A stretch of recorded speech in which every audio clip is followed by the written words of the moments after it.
Ladies and gentlemen, welcome to Woodburn Accountants and Advisors webinar series for July, where we are looking at getting ahead of the growth opportunity in China. Many foreign investors that are going into the Chinese market, one of the mistakes that they do is they don't create a solid foundation to the organization that they're looking to establish in China.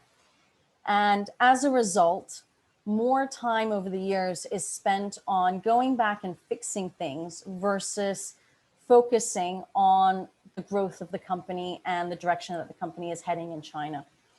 So I've created this webinar series about getting ahead of the growth opportunity in China and looking at all of the administrative and compliance aspects that are really are really roadblocks for many foreign investors that are going into the market. Yesterday, we were looking at how to save your brand, looking at trademark registration. One of the biggest mistakes that I personally have done was not registering in time and having to go through 3 to 6 months of rebranding and not focusing on the business and not focusing on the growth because I'm doing this administrative function that I didn't make as a priority.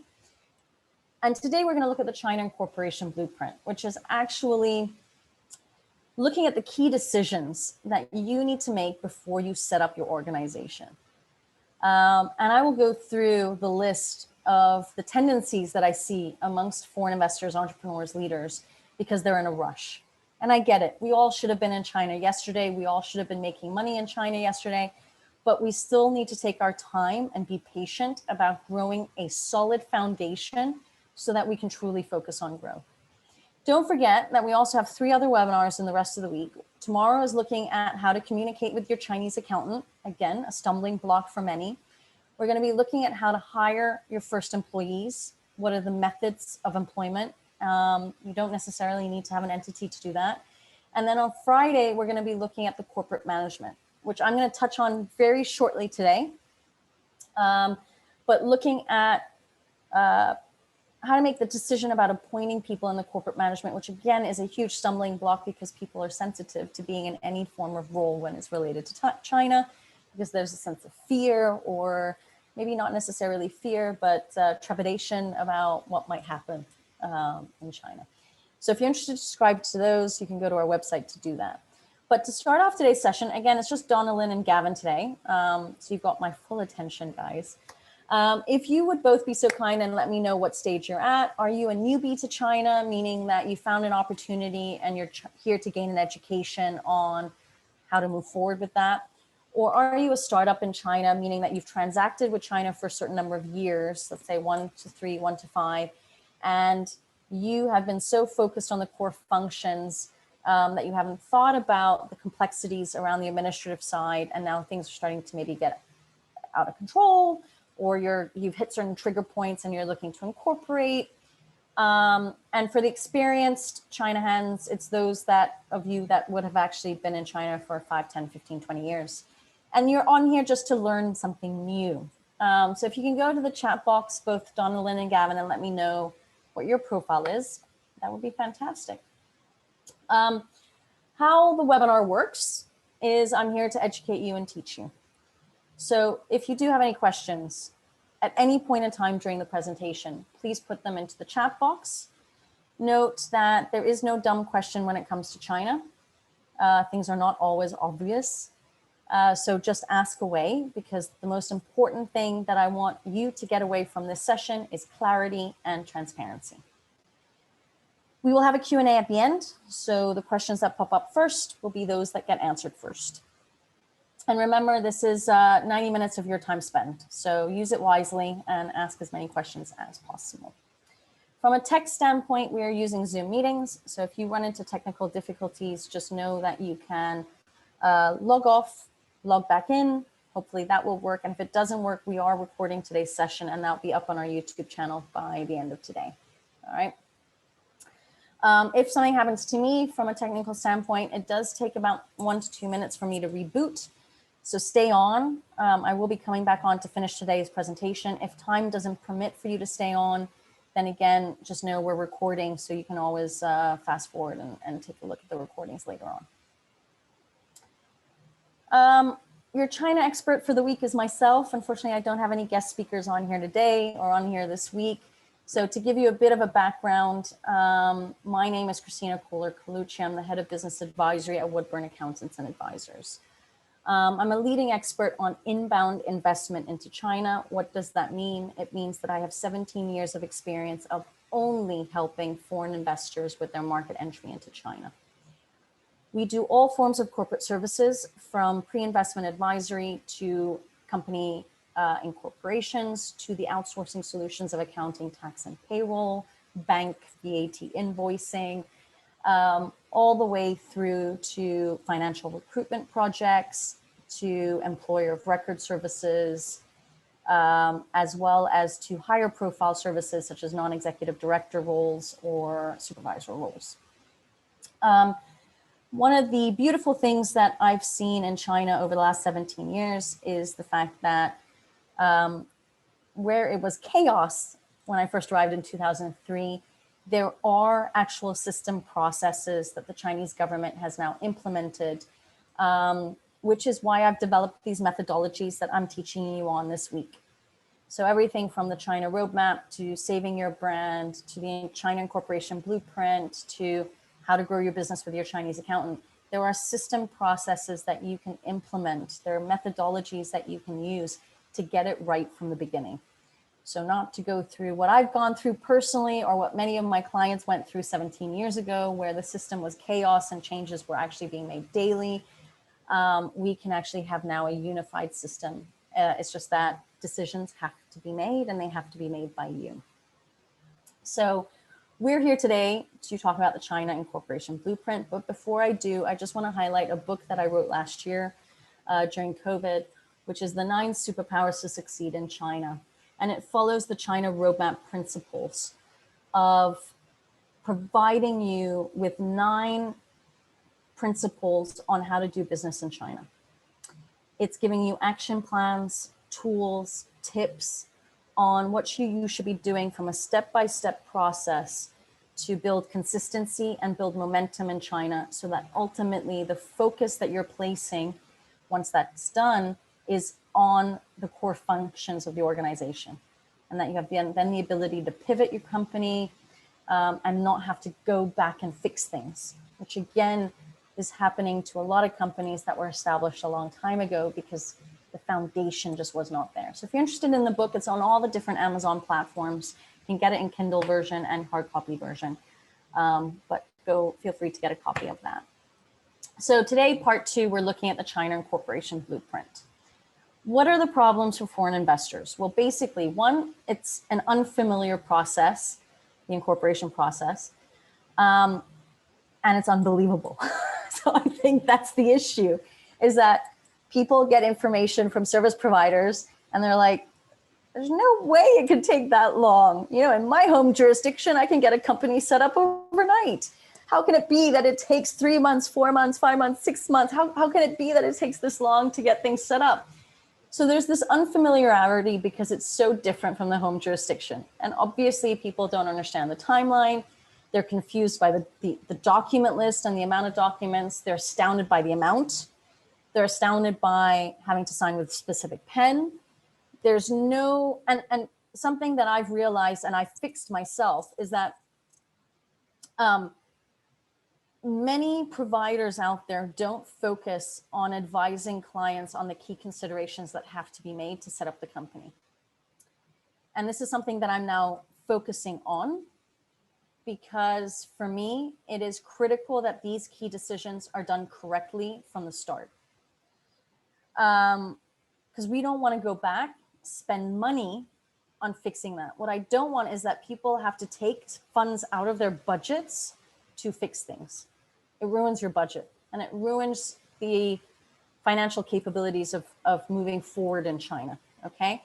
So there is a requirement that you spend time and have discussions with whoever is in the board or whoever are the investors about how to understand what the key decisions are and how to push forward on that. So let me give you some transparency in today's session about what it means to set up the company. What is the process and timeline? So I've split it out into the establishment process and into the post-establishment process. So the establishment process here looks like it takes about 3 weeks. Yeah, about 3 weeks. That's a mistake where I write 2 weeks. It's about 3 weeks, as long as everything goes smoothly. And as you can imagine, things won't go smoothly. We have had now an issue where we're establishing a client in Shanghai, and the Ministry of Commerce's online platform has been down for over 10 days.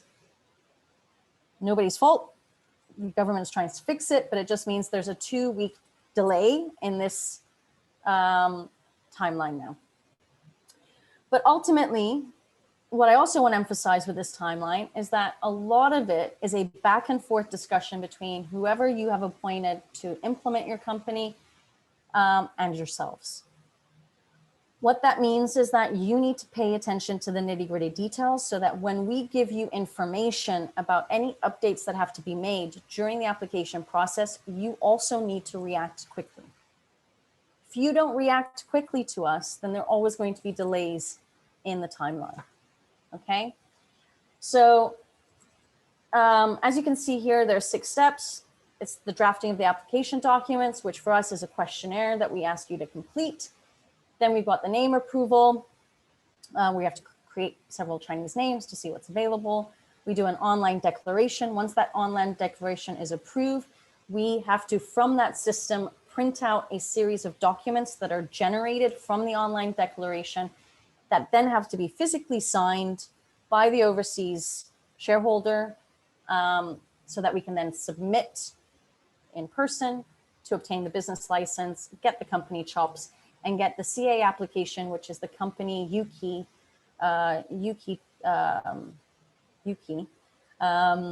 which is used for government registrations and whatnot. So the CA application, if you don't know what that means, it's an application to get your company UKI device that gets plugged into your computer. Then you've got the post-registration. Now, if you are in an industry where you need to get a separate license because you're in a specific industry that requires that, like food and beverage, or if you are, I don't have anything else on the top of my head, but there are lots. If you're in the manufacturing sector, you'll have to do an environmental license if you're going to be manufacturing in China. And then there's a couple of others also that you'll have to obtain. I've highlighted here in orange because not everybody has to get these licenses, but it's just to keep in mind that it takes an additional 30 days in the timeline to get those separate licenses. But ultimately from step 8 to 13, that's generic. For any type of company that you're establishing, that's going to be trading. If you're just setting up a consulting company, then it's everything from 8 to 10, 11, 12, 13 are customs issues that obviously you wouldn't need if you're a consulting company. As you can see, when you're opening up the bank account in stage 8, it does take 25 working days. That is the best assumption. Right now, it is extremely difficult to open bank accounts in China. If you're planning on setting up in Shenzhen, you have to be there vis-a-vis at the bank, which with quarantine issues is not possible. If you are in Shanghai, they are fine with doing Zoom video calls. So it depends on which location you're going to be choosing. Then you have the tax registration, the commercial registration, customs, etc. Then you got the document list. And again, I hope to not overwhelm you, but this is page 1 of the document list. This is page 2. So, and for each of these items, you will need to have between 2 and 3 copies in original. Again, the online declaration is the first step. We have a questionnaire we ask clients to fill out. We hope other providers have the same because it makes it a lot easier. Once we have that information, we put it online. We then get a confirmation that it's done. Once it's done, all of these documents or most of these documents are then generated from the system, sent over by email to then be printed out and signed off on, okay? In red, I've put items 14 and 15, which is a letter of authorization for the legal documents. Now, if you are a UK company, this is fresh in my head because I've been setting up a couple of UK companies recently. You need to get the shareholders company documents notarized by a local notary, taken then to the FDCO for notarization, and then taken to the Chinese consulate in the UK for notarization. So that process in itself, I have not counted in the timeline. And that can, in minimum, can take at least 10 working days to get done if you do those 3 steps. It is important that whatever jurisdiction you are choosing as your shareholder, we have to investigate what the closest Chinese embassy is, what their requirements are to get the notarization done, because that does take time, okay? And we can do that step simultaneously as we are doing the name approval and the online declaration. As you will see from items 29 onwards, these are the documents that are needed for the lease of a property. So location is a big topic. It's a decision that has to be made. It's an important decision that has to be made. You can't fool around with that. And we will need documents from your landlord to at the point of submission to show where your registered office address is going to be. The establishment process is not like in the Western world. It is an old-fashioned process. For me, they've added this online declaration. When they did that, I was thinking, oh, yay, things are going to become more technological, easier. But no, actually, it's become a headache because most of the time the system is not up and running, but you have to go through that system. And then you have to generate these documents from the system, and they still have to be sent over to clients for signing and shipped over. So for me, the online declaration is just an added component to the process. It's still a very old-fashioned process. There's a stack of A4 paper that has to be printed out. It's going to be hopefully all in English and Chinese. Chinese is mandatory, but I'm hoping that as foreign investors, at a minimum, you're signing everything that you can read. So there's an English version to everything. And you have to sign with, I'm going to show it to you, a black ink pen. If you don't sign with a black ink pen, the documents will not be accepted once submitted in person. So blank ink pen means a fountain pen, something that won't leave a mark on the paper, ultimately. And again, a lot of people think this is a joke. It's not a joke. This is something that you will need to invest in when you are doing business in China. But did you know that there are key considerations to be made for the incorporation? Many people don't realize how serious this is. And that's why I've developed the China Incorporation Blueprint. So there are 4 steps that you need to think about. One is the structure, one are the people, the location, and the finance.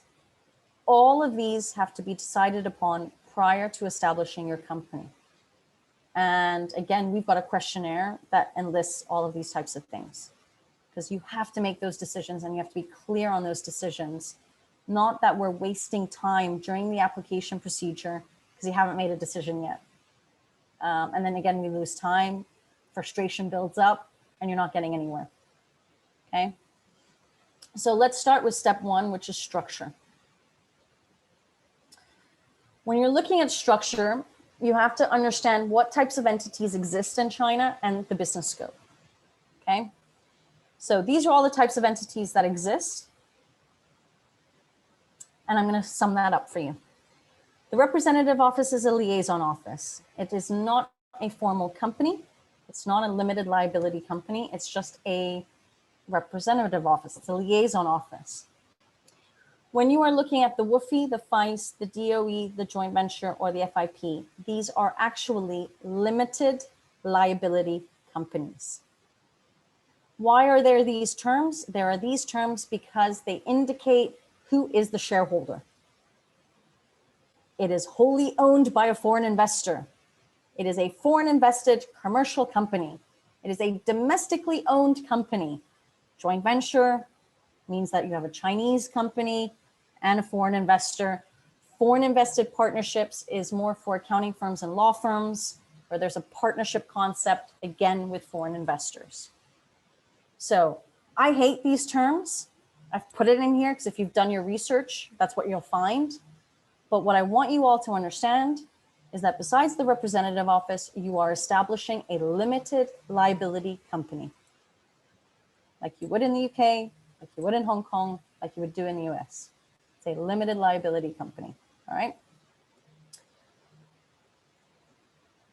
Now, when you are looking at the structure, and ultimately what I'm comparing here is between a limited liability company and a representative office, you need to take into consideration the liability, the flexibility, and the marketability of those structures.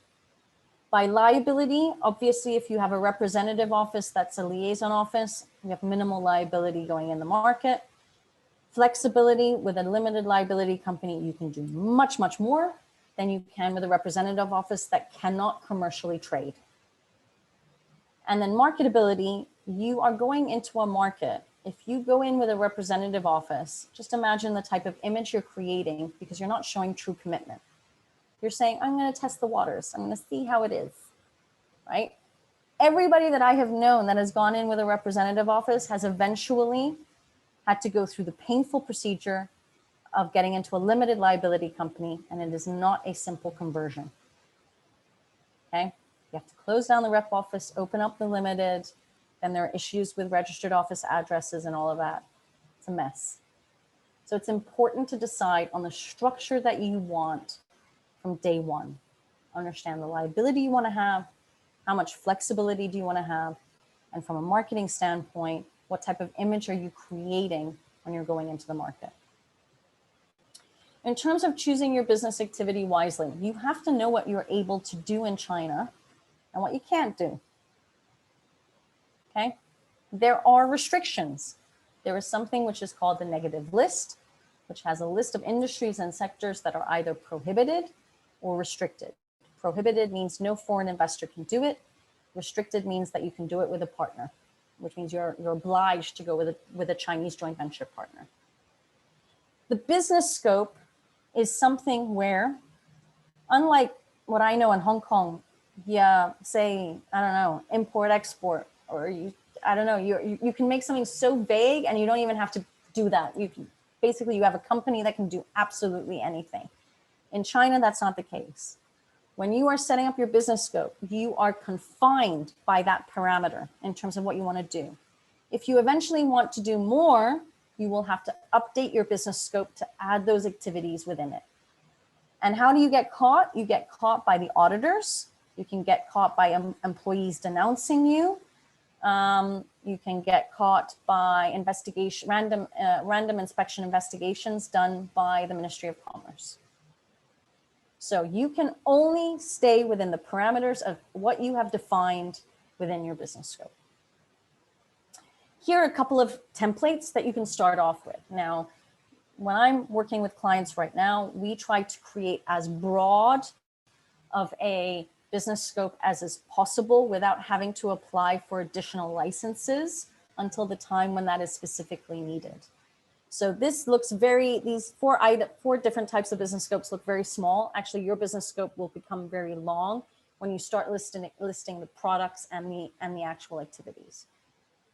The first one is just looking at wholesale, distribution, import, export. The second one is looking, and we've added in there internet retail, which means e-commerce. The third one, you're looking at manufacturing and R&D. And the last one would be a type of service-oriented business scope. Okay, again, these are just samples for you to see what it kind of looks like. Now, representative offices, when you're trying to decide what structure am I going to choose, how am I going to go about this? Representative offices are just liaison offices, which are ultimately controlled by the parent company, the shareholding company. Whereas, and they're restricted by basically doing nothing, meaning they can't generate revenue, you can't sign contracts. Ultimately, your staff on the ground in those rep offices should not be negotiating contracts. It actually should be only a showroom for sales or people who are looking for new suppliers, okay? So if your plan is to eventually generate revenue in China through commercial activity, you will need a limited liability company. Don't go through the process of first going through rep office and then setting up the limited liability company. Just go direct to limited liability company. There are also tax advantages by doing that, okay? So again, think very carefully on the type of structure you want to create for China. And I haven't mentioned here joint ventures, but joint ventures still happen. They're still being incorporated. And again, it depends on the sector and industry that you're in, where you may need to have a Chinese partner to collaborate with, okay? If you do go the joint venture route, just make sure that you are even more careful about the decisions you're making and making sure that your company is bulletproof. So in terms of the business scope, an action plan, something very easy for you to do is take a piece of paper, take a pen, and write down all the activities plus all the products and services that you wish to perform now in 5 years and 10 years, because you must have a vision of where you see this company going. A lot of people tell me, first, we're going to be commercially oriented, but we could definitely imagine that in 5, 6, 7 years, we'll add production. Well, then put that on that piece of paper so that your agent or your lawyer or your corporate service provider knows about that, so we can formulate your business scope accordingly. If you don't tell us what your vision is, we cannot advise you properly. So take a piece of paper, add 3 columns, now 5, 10 years, and list all the activities, products, and services. And then my assumption is you're going to add on over the years, okay? Do that as an exercise. Again, for you to have clarity and to give clarity to the person who's actually going to help you do the incorporation. Then second, I love benchmarking. I think without benchmarking your competitors, you're losing out. And let's be assured, we all have certain competitors that are on the ground in China. So why not benchmark them? Benchmark what's in their business scopes, right?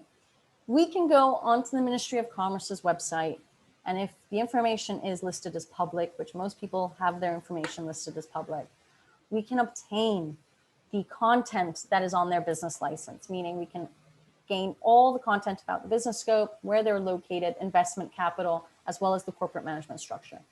But by looking at their business scope, it is a great starting point on how to develop yours. It is also great insight into what your competitors are doing. And if you see that they are doing a service, or you know they're doing a service, or they're selling a product that's not in their business scope, it's not a matter of you now going to denounce them, but it gives you insight of how they might be operating in a gray area, okay? Because that is China. We have to face facts. It's not always going to be black and white. We want that insight because we want leverage. We want to know how we can actually operate in the market, okay?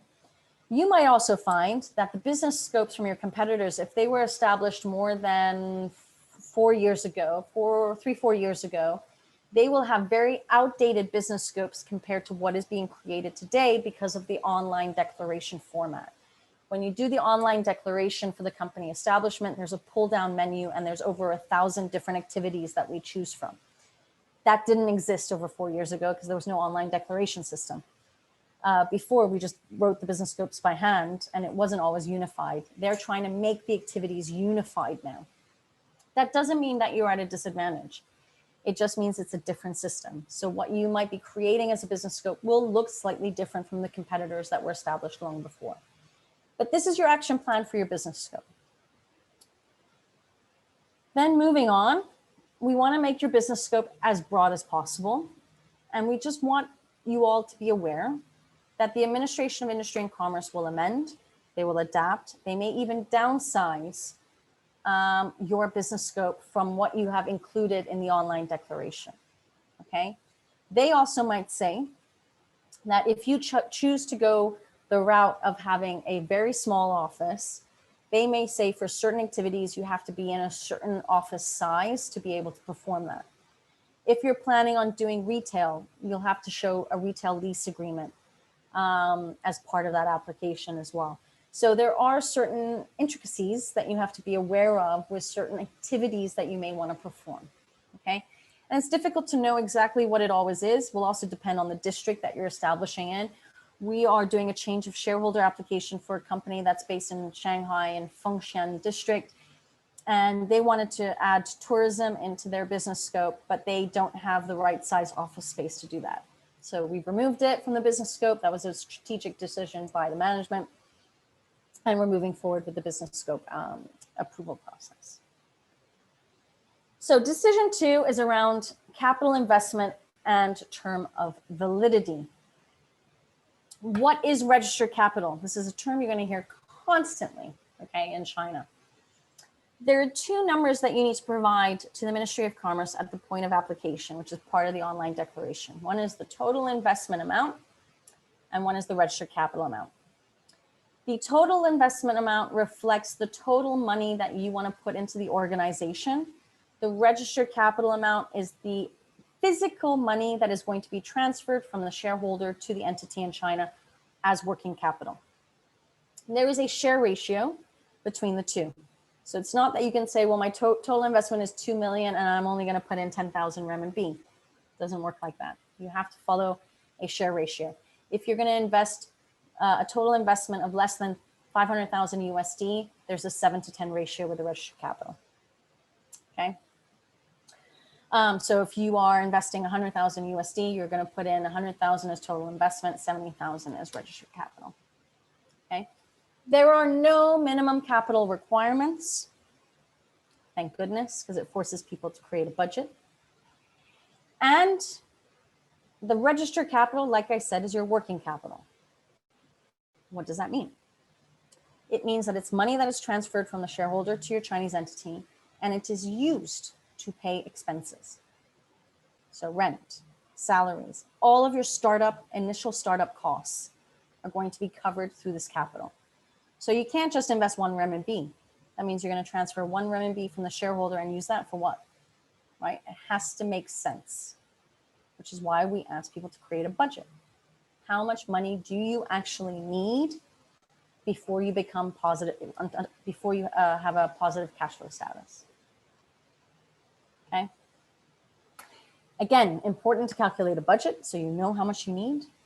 You need to have sufficient funds. A big mistake for many investors is running out of funds and not thinking quick on the spot about transferring over, having 2 to 3 months of no salaries being paid, and then having turnover of staff. That is quite a disruption in your growth plan. Okay, so it's important to know how much working capital you need to push this forward. Operating in China is not cheap. Things are getting more and more expensive. I do not want to hear people tell me, I just want to put in the minimum. My response will be, is the minimum what you need? And what is the minimum? Okay, is it 5,000 RMB, 50,000 RMB, 100,000 RMB, 20, what is it? What is the minimum? Okay, there's no minimum requirement. So what is your minimum? Everybody's company is going to be different. All right. I have not had a client go under 50,000 renminbi. Now, why was I okay? Why was I personally okay with that? Because I knew that he was going to get revenue within the first month of operating. So he had everything planned out. He had a whole cash flow projection planned out. Now, here's an action plan. The first point I don't like to actually mention, but I will mention it because people will see it online when they do their own research. Tax bureaus and ministries of commerce like to see companies that have registered capitals of more than 1 million renminbi. Does not mean you can't register a company with less than 1 million renminbi though. Like I said, I've registered a company with 50,000 renminbi. It does not mean that they will give you disadvantages by having a lower registered capital. They won't. You should be investing what you want to invest. Do they like to see more? Yes, who doesn't? When governments are trying to attract foreign investment into their country, of course they like these huge, big projects to see that money is coming into their own jurisdiction. Who doesn't? Doesn't mean you can't set up small though. And remember, no business plan is required to be seen by the government. No budget is required to be seen by the government. But we want you to create a budget to understand what your financial resource capabilities are. How much money do you need to set this up? How much money do you need in your startup phase to pay for all the necessities you need to build this company? okay? We normally tell clients to make a 3 to 5 year projection. We'll validate that projection, look at it, question you on it, and we will then analyze how much is needed for the registered capital, okay? You can always change your registered capital amount. You can't, it's very, very difficult to decrease it, but you can increase it in worst case scenarios. The next fear is, when does the money have to be injected? It does not have to be injected in from day one.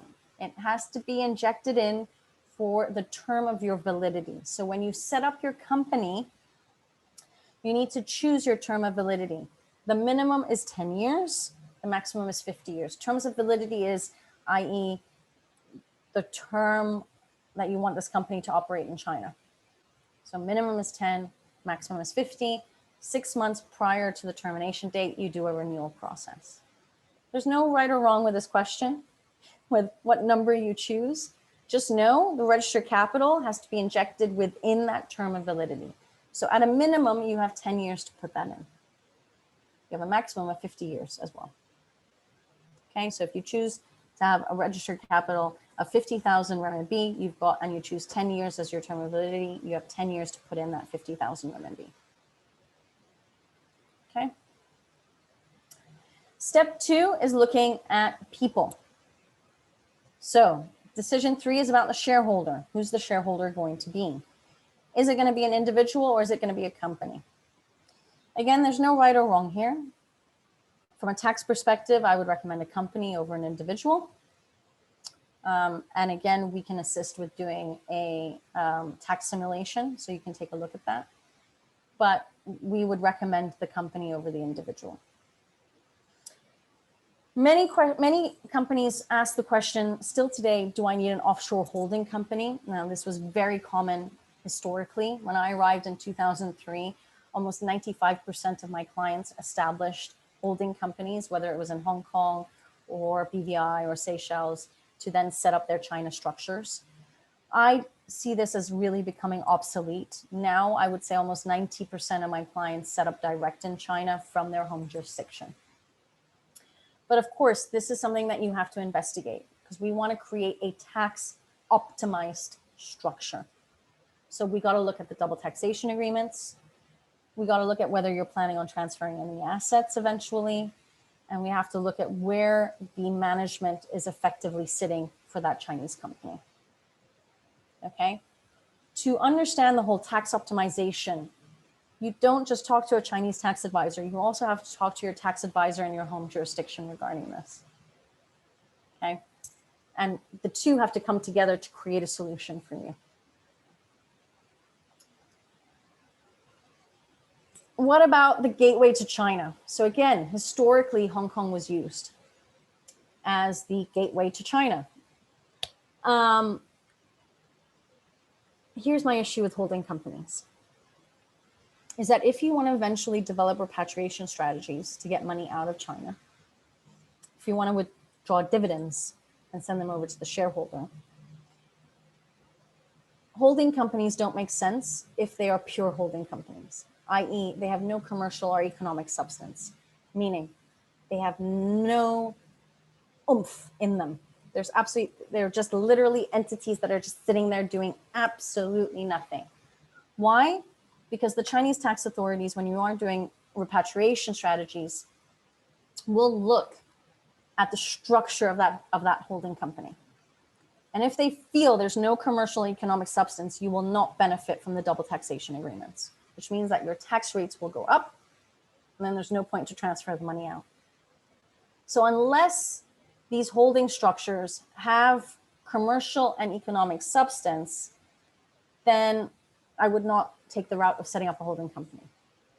My biggest frustration is when people set up holding companies and then they argue about the maintenance of those holding companies.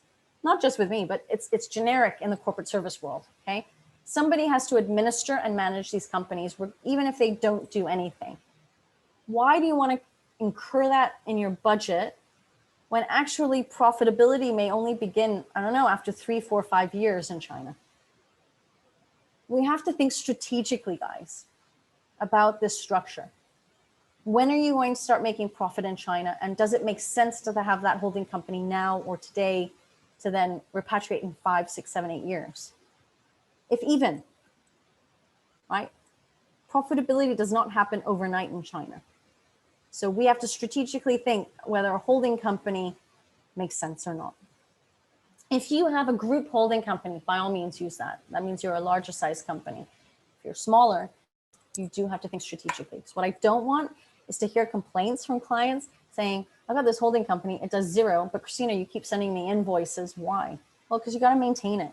Every company you establish, you have to administer and manage and maintain to make sure that it's in compliance.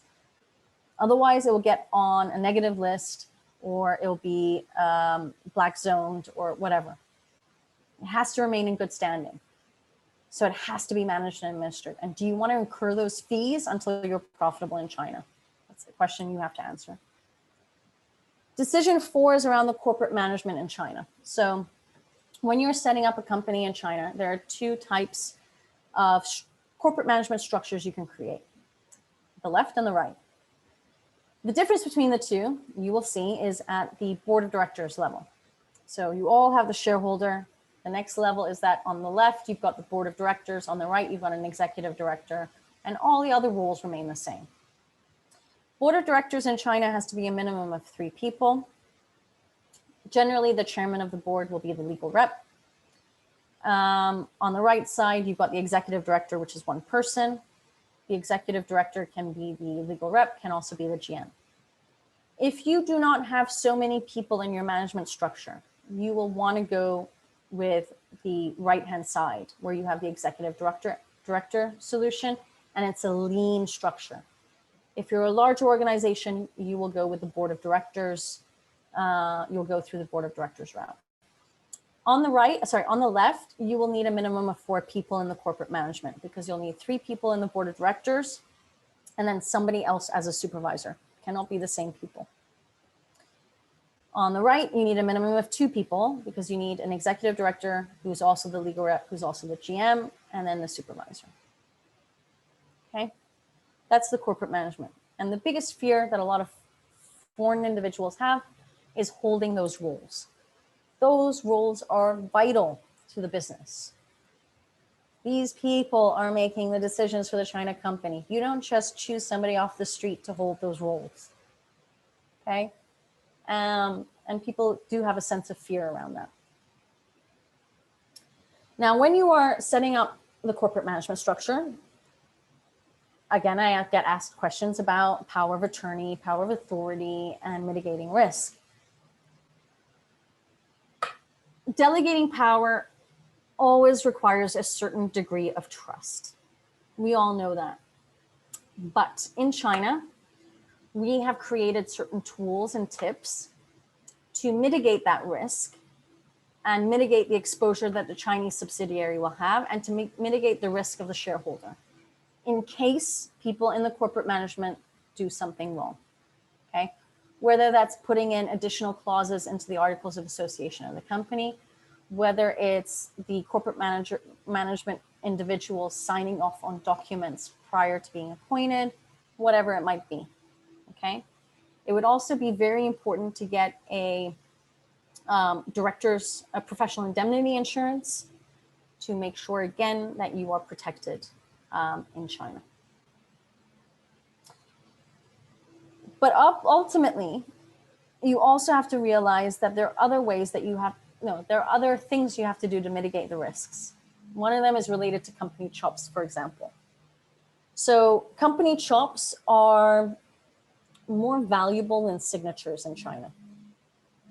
And wherever you have a company chop, it is a bound piece of document, okay? So again, I'm a big believer in operational guidelines and system processes. You need to be aware, or you need to know who's going to hold those chops. Is it going to be somebody from the corporate management? Is it going to be an outsourced provider? Is it just going to be a staff member in your team? Who's going to hold off on the licenses of the company and the company chops, okay? And again, to mitigate risk, you can always outsource that to a law firm, to a corporate services firm, to your accounting firm, to whomever, to be secure that those chops are safe. Now, here's an action plan, again, for milestone number 2, which is around the people. And these are questions you need to ask yourself and ask the management for the China operations. 1, who or what is making the investment into China? Is it going to be a company or an individual? Who is the actual decision maker for China? Who is the chief financial officer or finance manager for China? Who will be the bank signatory? Or ultimately, who will be approving payments? Who's going to keep control of the company chops? Who's the authorized signatory within the shareholder? Will you choose a board of directors or an executive director? Who's going to be appointed in those roles? Who's going to be appointed as legal rep, GM, supervisor? Okay, you've got to answer. The first set of questions is very much around the operation of the company in China. And once you have that understanding, you might be able to have a clearer idea of who should be appointed in the various roles. But join on, if this is a topic that's very interesting to you, join on Friday's session, because we'll be going in greater detail about the actual responsibilities and roles and what it means for people on Friday. Step 3 is about location. So you might be wondering why I put company name under location, but just so you understand. When you are establishing your company name in China, it must be a Chinese name. So you need to make a decision. Is the Chinese name going to be important to you? Is it going to be something that you brand? Is it something that you will utilize as a domain? Will it be put on marketing material? If so, then you have to strategically think about an appropriate Chinese name for your business. One that sounds good, one that's good luck, one that resonates with customers and consumers. Okay. For Woodburn, I don't care about my Chinese name because that's not how I do my branding and marketing. I'm branding myself to foreign investors. What they care about is Woodburn Accountants and Advisors. So when I set up my company, I did want to have a name that brought good luck and that my employees would be proud of, but I was not so fixated on the meaning and that it resonated, because the only place that people see it is on my VAT invoices, my clock counts. So you need to make a decision of how valuable your Chinese name is going to be. Names are running out because there are millions of companies that are being registered, tens of thousands a day. And it's getting more and more difficult to get names approved. So you have to take careful decision on this, okay? When you are setting up the name of the company, and I've used Shanghai as an example here, you're gonna have a company name, which will be between 2 and 4 characters. You'll have a business type, which is why we need the business scope. You have the city that you're gonna be incorporating in, which is why location is critical, and then company limited. So if you look at Woodburn, the translation from Chinese that we've created is Woodburn Management Consulting Shanghai Company Limited. And Woodburn, we did not do a direct translation because burning wood does not resonate well in Chinese at all. So we just created something out of thin air that looks at what we're physically doing as a company. Okay, but this is why I've put name creation under location, because the location is in the name. I've put business scope up front as one of the first talking points, because we have to indicate the business type that you're going to be setting up in China. Business type means consulting, trade, engineering, manufacturing, whatever it is. Okay. So here are some questions to ask your management about the China operations in relation to the company name. How important is the Chinese name to you? Are you looking to brand the Chinese name? You need to understand that in China, the applications for trademark versus domain registration versus Chinese company name for an entity in China are very different. They are not unified. And is it important that if you have a Chinese name, that it matches with all 3? If it is, then you need to take the time to find a name that is available for the trademark registration, for the domain registration, and for the Chinese company name. Okay. Do you need help based on the importance and the image of the company? Right. And here's a strategy. So if you are running into issues about the Chinese name, the branding agencies and media agencies offer this service about creating names, and we work with them to cross-check that the names are available. But just remember, Chinese language is the only name that's registered. The company name must be different than any other company registered in that same kind of business. So let me go back to the slide. You see business type. In that business type, there can be no company name that has the same name or similar sounding pronunciation name. There are two approaches you can take. One is a descriptive name, or you can do one by pronunciation. Okay. Again, you have to think about good luck, the ethos of it, does it sound good, etc. Again, you can work with a media agency or branding company to help you do that, or you work with a native speaker who can help you. And when you've chosen the names, make sure you are checking them. Again, when you're understanding if you need it for trademark, domain, and company name, that it all is available. Okay. So like I said, Chinese company name, trademark registration, domain registration are three very separate registrations. There is no unification between them whatsoever. So I do have clients that have a brand name that they are using for marketing and campaigns that they've registered for their trademark. They have a different name for the Chinese company because that name, the trademark name, was not available. And then for the domain registration, they may have either the Chinese company name or the trademark registration name, but ultimately what they would want for the domain is the trademark registration brand name. Gets complicated. Then decision 6 is regarding the registered office address. So when you are establishing a company in China, you need to have a registered office address. Okay. There are legal and tax consequences about the address that you choose. So we're going to start off very quickly with the legal consequences. I've done an actual webinar purely on this topic for 90 minutes. So there's a lot to discuss just on that. But very briefly, the registered office address is a must for any type of company registration, and it must be your operational office as well. Too many companies are recommending to set up virtual structures. There's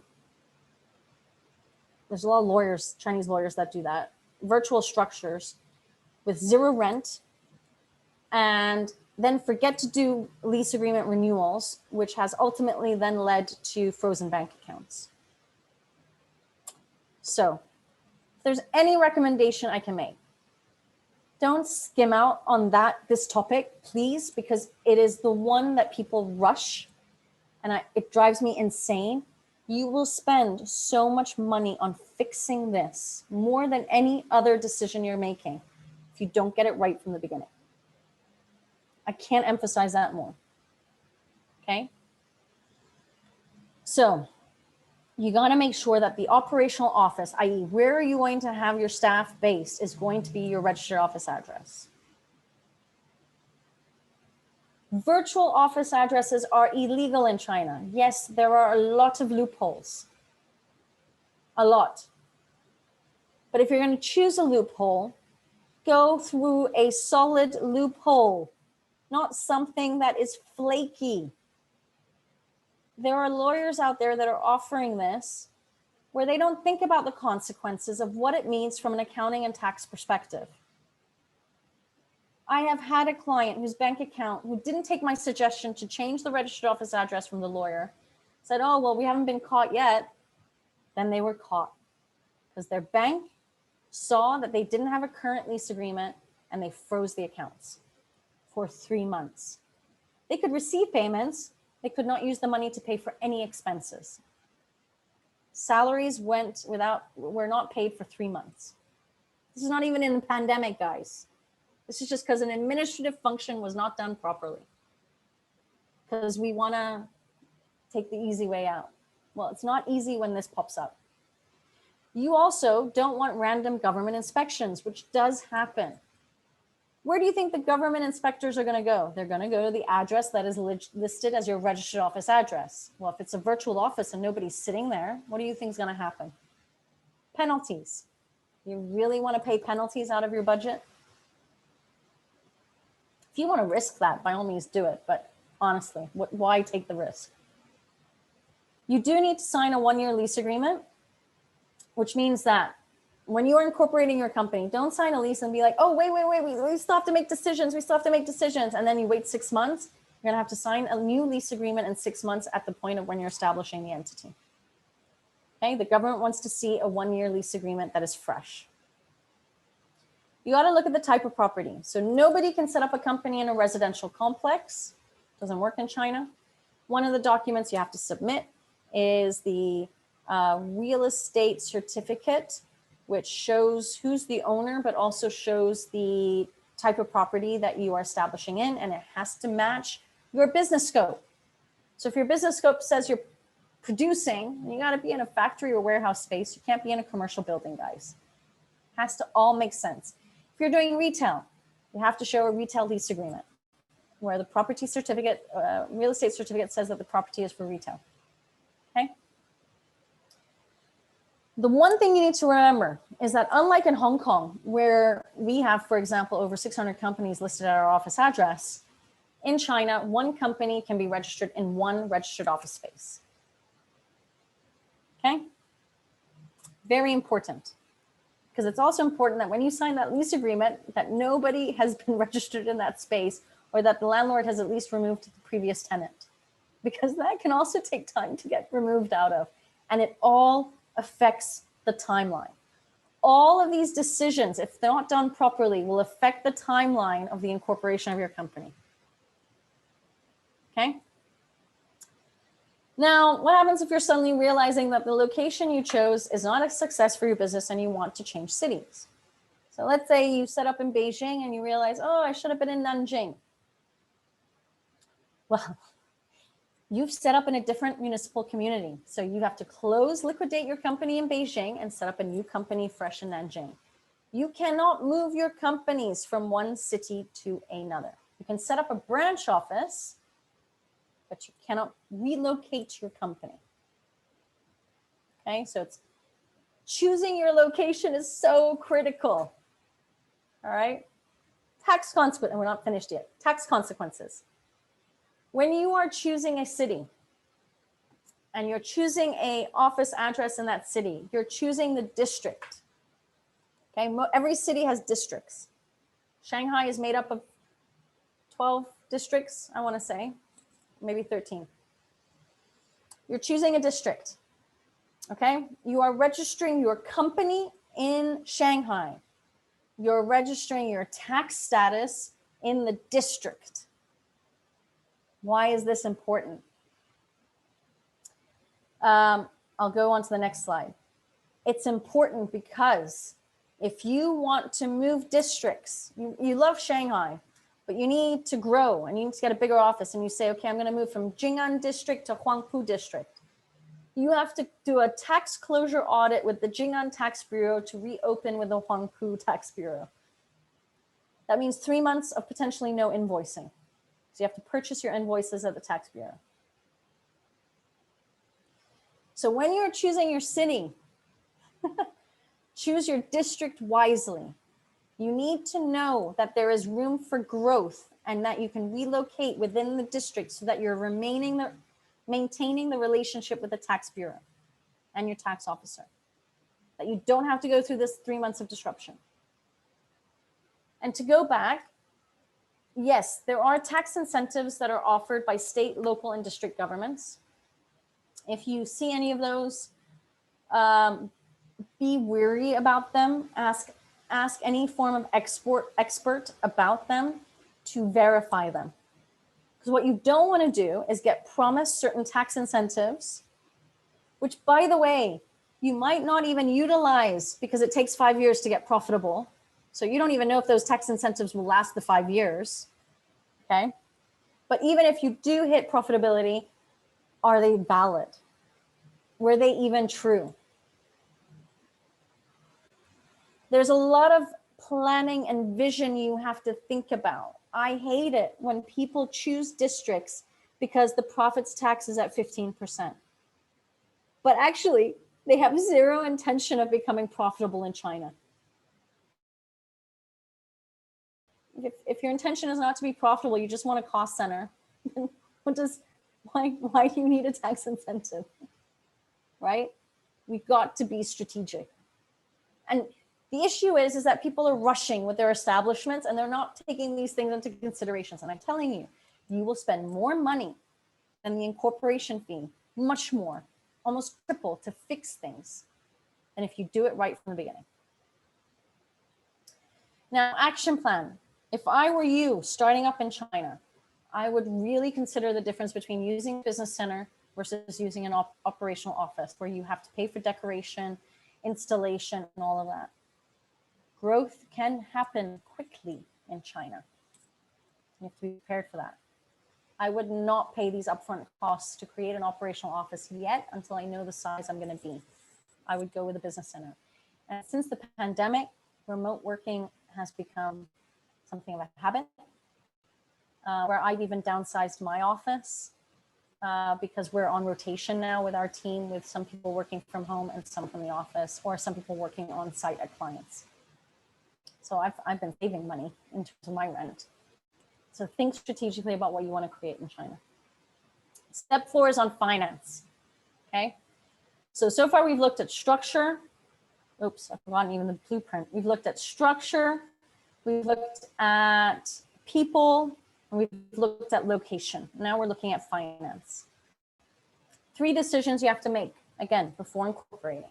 One is the bank. Which bank are you going to use? I'm going to tell you a little bit what it means to set up a bank account in China. Do your homework. Which bank do you choose?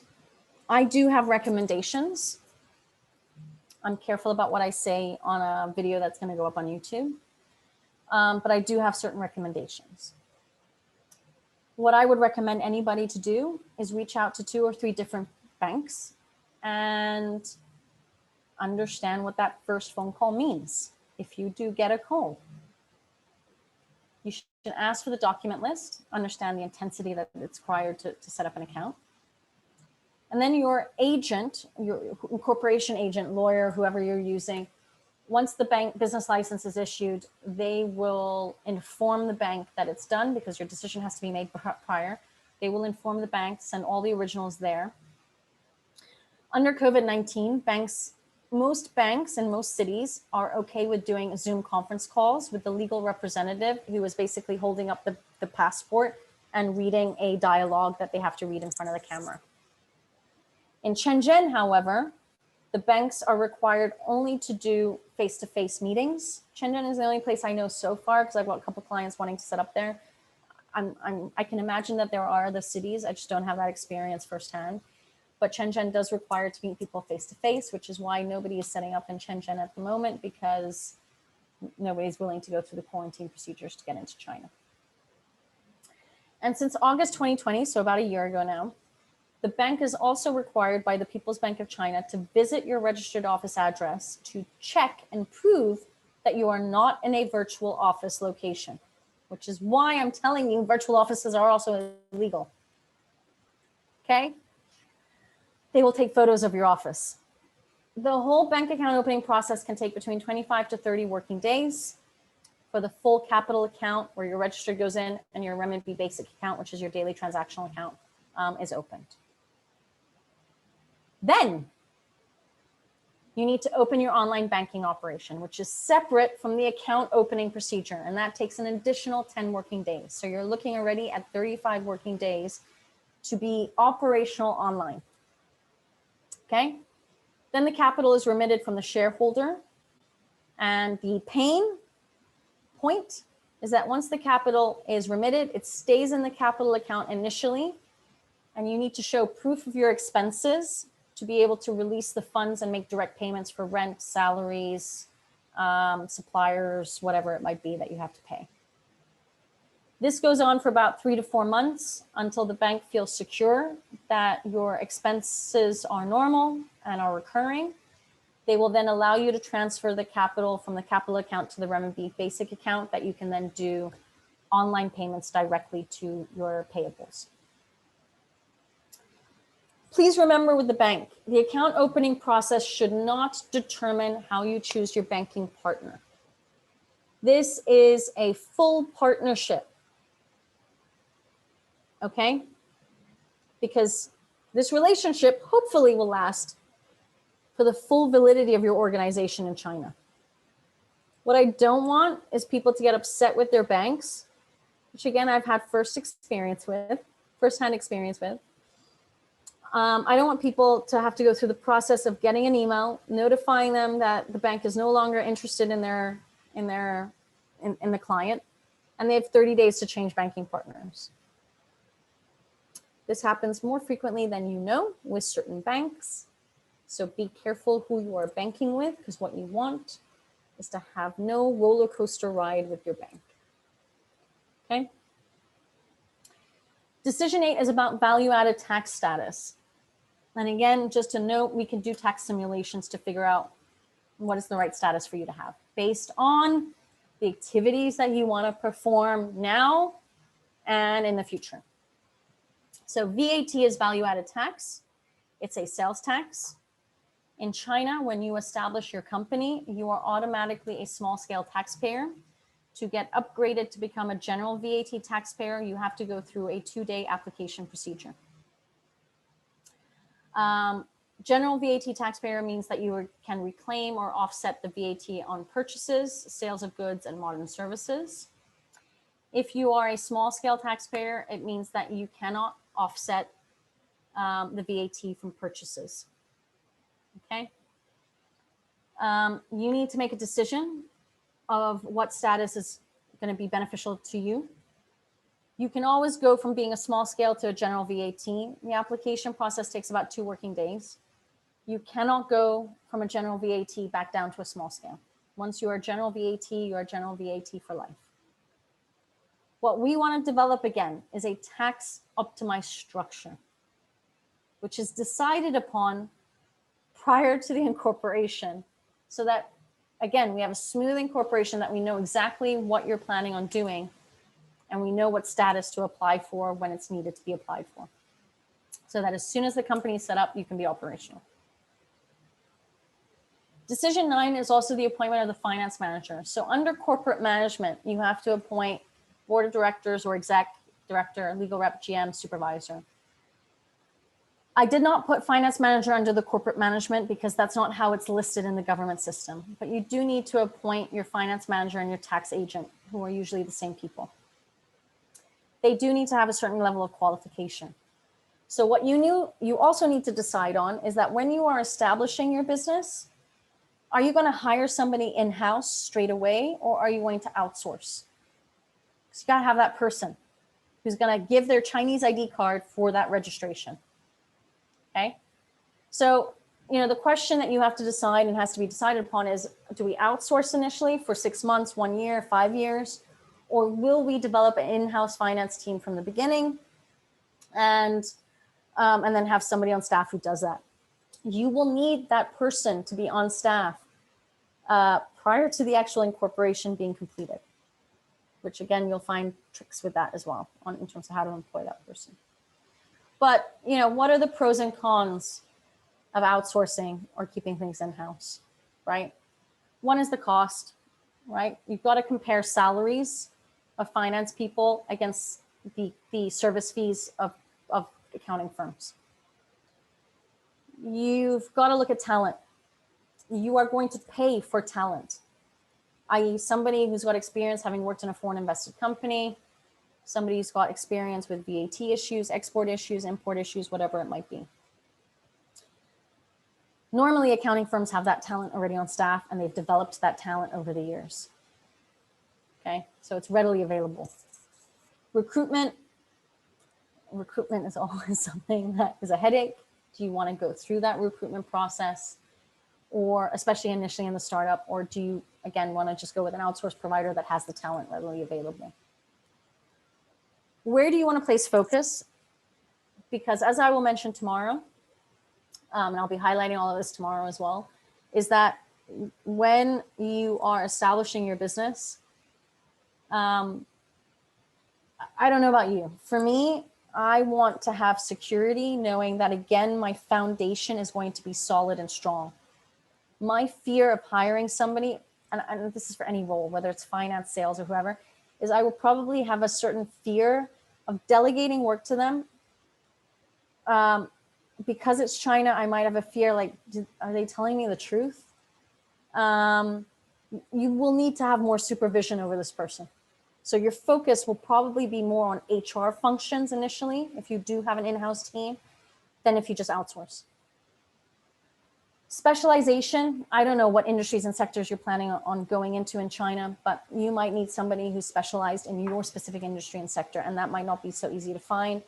You might have to interview a couple of accounting firms who might have that specialization in-house already available. And then language and culture.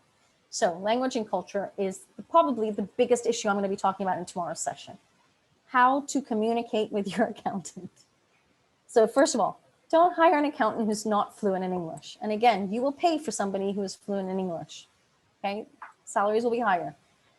But if you don't pay that and you can't communicate with your accountant, how can you read and understand your financial management reports if you can't communicate with your accountant? It boggles my mind. You know what happens is you end up not reading them, not asking questions about them. Culture.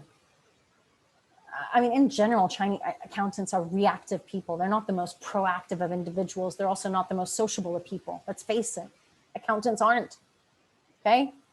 So we've got that to battle, but then you've also got the Chinese culture to battle, which is generally people are not necessarily thinking outside of the box, especially when it comes to administrative functions like accounting. So you will have to guide them and mold them. But then you don't know the Chinese accounting system. So there's always going to be doubt in your mind about the information that is passed on between both parties. So language and culture is fundamental. If you don't have that properly established, there's no way you can communicate with your Chinese accountant. And that relationship is critical. The disadvantages of outsourcing, those were the advantages of outsourcing, but I've kind of gone with both, is, apologies, my daughter is here on school holidays. She just walked in. The disadvantages of outsourcing is basically back to costs, right? Compare the finance roles together with the salaries. So salaries of individuals with the service fees. Again, look at talent. And obviously the other side is recruitment. Like, is it going to be easy to find people or not? So that's the end of the China Incorporation blueprint. Again, here are the 9 key considerations that you have to make, the 4 milestones that you have to think about. I would love to know what your biggest takeaway from today was. Please jot that in. Apologies for my daughter. What's the matter? Sorry, I don't know. Can you please go? I'm going to finish my webinar, okay? I'm coming down soon. Sorry, everybody. Apologies. I'd love to hear what your biggest takeaway was. How you can work with me is basically through incorporation advisory, doing the incorporation, doing the competitor business scope benchmarking. I act as a supervisor on many companies. We can appoint the finance manager as long as we're doing the accounts. I also act as a non-executive director on clients' boards. We do tax advisory and obviously the outsourcing solutions. If you're interested in having a chat with me, again, I'm just going to plug in my contact details here into the chat box. Give me one moment and I will type that in. There we go. And if you want to have a chat, we can do that one-on-one. And in the meantime, I will start on the Q&A. So let me just go through the chat box.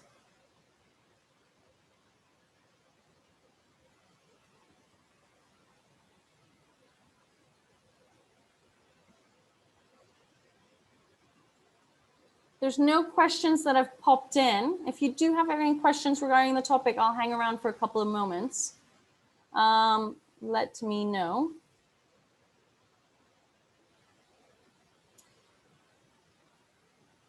There's still no questions that have popped in. So just to remind you all, yesterday's webinar about how to save your brand in China, which Gavin, I think is the one that you were looking to join. It's up on our YouTube channel, which I don't know if I have the link. I don't have the link here, but I can send that to you separately. Or if you just type in YouTube, Woodburn Accountants and Advisors, you'll hit our channel, and the webinar is already up there that you can review. Today's webinar will be up on the YouTube channel by the end. And tomorrow, again, we are going to be talking about how to start your business with your Chinese accountant, things to think about. Thursday is about how to recruit and employ your first hires. And then on Friday, about how to choose the right people for your corporate management. There's still nothing that's popped in. So I may just end the webinar there. Thank you very much for joining. It's great to have you on. And I hope to see you guys again during the rest of the week. Have a great afternoon and goodbye.